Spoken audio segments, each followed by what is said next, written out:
building the strip down commence with this king roller. Basically getting, as you've seen, all this old original electrical unit out. It's just too much, and it'd be a shame to see it end up getting ruined in this truck when someone could make better use of probably restoring maybe their old truck and putting something back vintage. So everything, the receiver, the ESC, the lighting unit and the motor, because it's too fast, is all going to come out. Now I did have a Planet 2.4 radio to run into this, but I've kind of gone against it now because I'm not going to be using all those extra channels, so I'm either going to just stick another receiver in for my Spectrum, or I'm going to use this. It's off a team associated buggy, but the good advantage with this is I have a extra thing for the throttle, so I can actually slow the motor down and speed the motor up via this, so I can get a nice balance in between, which I don't know, I like that feature on there. The only downside is it takes 8 batteries. So I'm just on with getting all this stripped out now, so I'll check back in a minute when we've got more stuff stripped out. So here, as you can see, while we've got everything off, this is the original ESC that's in it, and here comes AT5, and here comes receiver, which says can only be used with this AT5.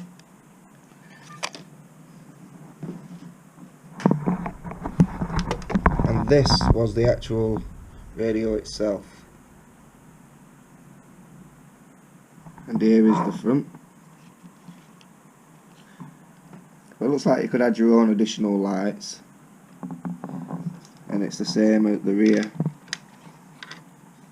So it looks like a pretty straightforward kit. Now I'm not sure like how many extra LEDs these would cope with taking, but I presume you could add a couple more.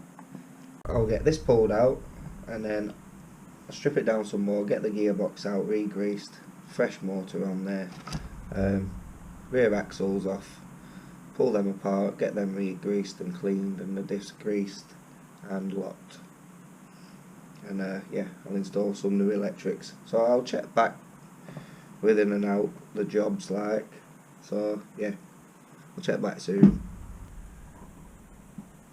So that's the light kit control unit removed. I've just labelled up everything, what's what, because obviously there's no instruction manual. It is a pretty straightforward light system, but I've labelled it up for anyway for the next person, and then they have an idea what's what. And there's the ACOMS unit that I've just took out. Just popped a different servo in there for gear shift. I'm just going to lock it into first or second though for a minute. So proceed time with some more jobs. As you can see, it needs a really good clean, but yeah, it'll be a worker very, very soon. So I've got the gearbox out. I'm just going to fill this up with grease now, put that back together, and I'm just going to give the chassis a wash. Get this in. As you can see from the rusty springs and all the dust, the more rust. Well, the dust will wash off, but I like the rusted effect. It's just going to look like a working truck. That's all the truck cleaned up now, all dust free, all the parts, everything all washed.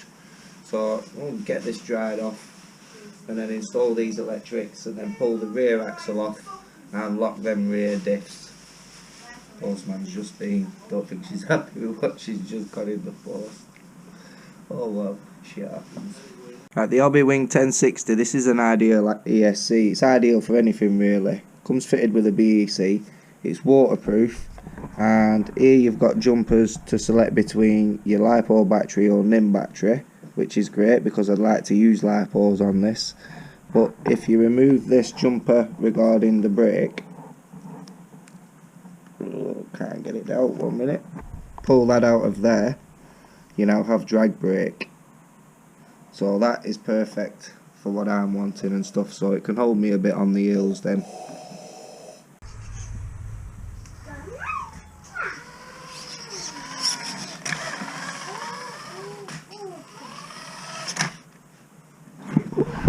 So much more slowed down.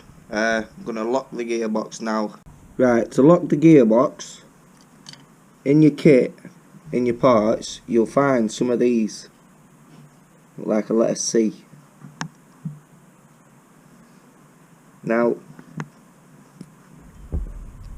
I can't remember which way it is, but if you wanted to lock it in first, for example, you would stick the rod up and then put 2 of those side by side on there. To lock into second, you would put 1 at either side, clip to the rod, and to lock into third, you would put 2 at that side, or vice versa. I'd have to double check. So yeah, for your low gear, it will be 2 in this side, for your second gear, that side, and then for your higher gear, you would stick the 2 in that side, which would be your third gear.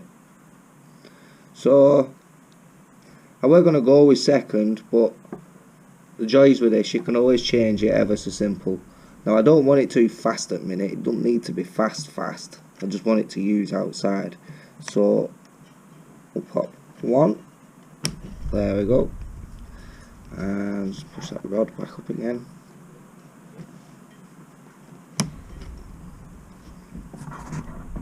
So there, can you see, we both just held on there, and basically that stops your shift rod from going anywhere. So now I've disconnected the rod from the servo to the gearbox, because at the moment I'm only using a 2-channel radio. Now I do have a 4-channel for it, but I don't need to use it at just this moment. I just want to see how things go, try things out, see what works best for me, because I'm not running this on carpets like I would normally do. So it's just some trial and error stuff. Now we locked in first. There's its top speed. So we could go second gear yet,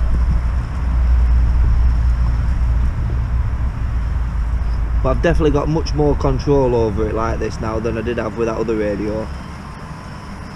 But I'll lock the diffs now.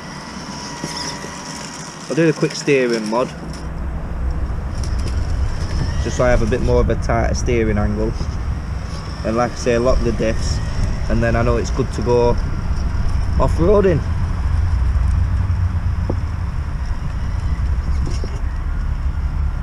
So yeah, give it a test off-road in this gear, and then try it again in another gear, and then just find out what works.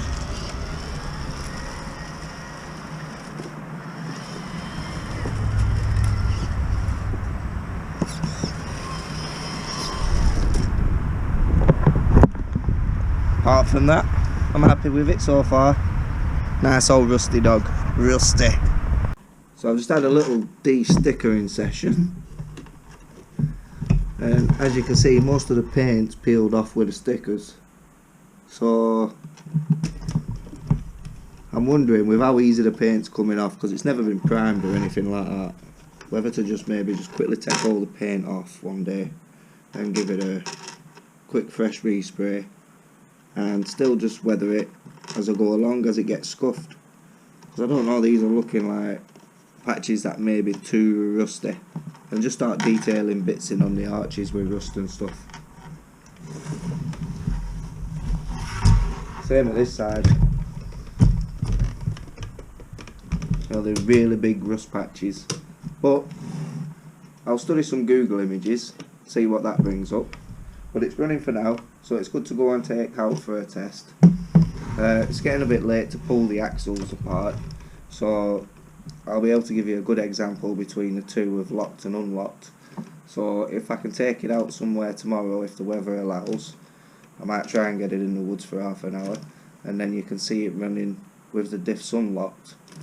And then when I bring it back and get them locked up, I'll take it back out again and then you can see in another video what it's like with the diffs locked, and then you'll see why on different terrains why it's ideal to do this simple mod. Now I have a video of that mod somewhere else in my video collection, so I'll drop that in, but for now I'm going to wrap that up. So if you like the video, drop us a like, feel free to subscribe, hit the notification bell. Thanks to you guys who've already subscribed. Do feel free to leave me a comment. I will get round to replying to those comments at some point. But yeah, just for now, have fun with your builds. Take care, guys.